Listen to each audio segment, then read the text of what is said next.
ಯಾವಾಗಲೂ ಆರೋಪ ಬಂದ ಆರೋಪ ನಮ್ಮ ಮೇಲೆ ಬಂದರೆ ಯಾವಾಗಲೂ ದೇಶವನ್ನ ಆರೋಪ ನೀವು ಎಲ್ಲಿ ಹೋದ್ರು ನೀವು ಜಗತ್ನಾಗ ಯಾವ ಮೂಲೆಯೊಳಗೆ ಹೋಗ್ತೀನೋ ಅವರು ಹೇಳಿದ್ದಾರೆ.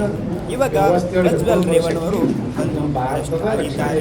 ಇದಕ್ಕೆ SIT ಏನು ತನಿಖೆ ಮಾಡುತ್ತದೆ ಈಗ ಎಂಬುದನ್ನು ಏನೇ ಆಗಲಿ ನಮಗೊಮ್ಮೆ ಏನಾಗ್ತದ ಕೆಲವೊಂದು ನಮ್ದೊಳಗಿರುವ ಹಿತೈಷಿ ಅನ್ನೋರು ಇಂಥವು ಸಲಹೆಗಳು ಕೊಟ್ಬಿಡ್ತಾರೆ ಹೋಗುವುದರಿಂದ ಮತ್ತಷ್ಟು ದೊಡ್ಡ ಅಪರಾಧ ಆಗ್ತದೆ.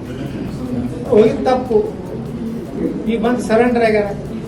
ಅವ್ರು ಮಾಡಿದಂಥದ್ದನ್ನ ಯಾರೂ ಒಪ್ಪುವುದಿಲ್ಲ, ಅದು ಅಕ್ಷಮ್ಯ ಅಪರಾಧ.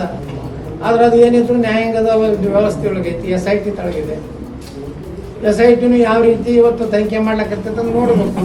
ಪ್ರಜ್ವಲ್ SIT ಅವರು ಯಾರು ಡ್ರೈವರ್ ಇಲ್ಲ ಸಿಂಗಾಪುರಲ್ಲಿದ್ದಾನ ಅಥವಾ 5 ಸ್ಟಾರ್ ಹೋಟೆಲಲ್ಲಿದ್ದಾನ ಎಂದು ಇದು ಮುಖ್ಯಮಂತ್ರಿಯವರು ಇದ್ರ ಬಗ್ಗೆ ವಿಷಯ ಹೇಳಬೇಕು ತಾನೇ. ಯಾವ ಸ್ಟಾರ್ ಹೋಟೆಲ್ನಾಗ ಈ ರಾಜ್ಯದ ಉಪಮುಖ್ಯಮಂತ್ರಿ ಇರ್ತಾರೋ ಅವರು ಹೇಳ್ಬೇಕಲ್ಲ.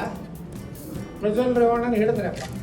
ಈಗ ಅದನ್ನ ಸಿಡಿ ವಿಡಿಯೋ ಪ್ರಜ್ವಲ್ ರೇವಣ್ಣವರ ಪೆನ್ ಡ್ರೈವ್ ಹಂಚಿದವರು ಹಾಸ್ಯದಲ್ಲಿರುವಂತಹ ಎಲ್ಲರೂ ಅರೆಸ್ಟ್ ಆಗಲೇಬೇಕು.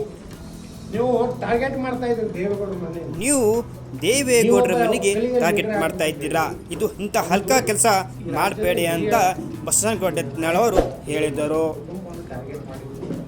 ಇದು ಹಲ್ಕ ಕೆಲಸ, ಯಾರೂ ಮಾಡಬಾರ್ದು. ಮತ್ತು ಪ್ರಜ್ವಲ್ ರೇವಣ್ಣ ಮಾಡಿದ್ದನ್ನು ಯಾರೂ ನಾವು ಒಪ್ಪುವುದಿಲ್ಲ. ಅದನ್ನು ನಮ್ಮ ಚಾನೆಲ್ಗೆ ಸಬ್ಸ್ಕ್ರೈಬ್ ಆಗಿ.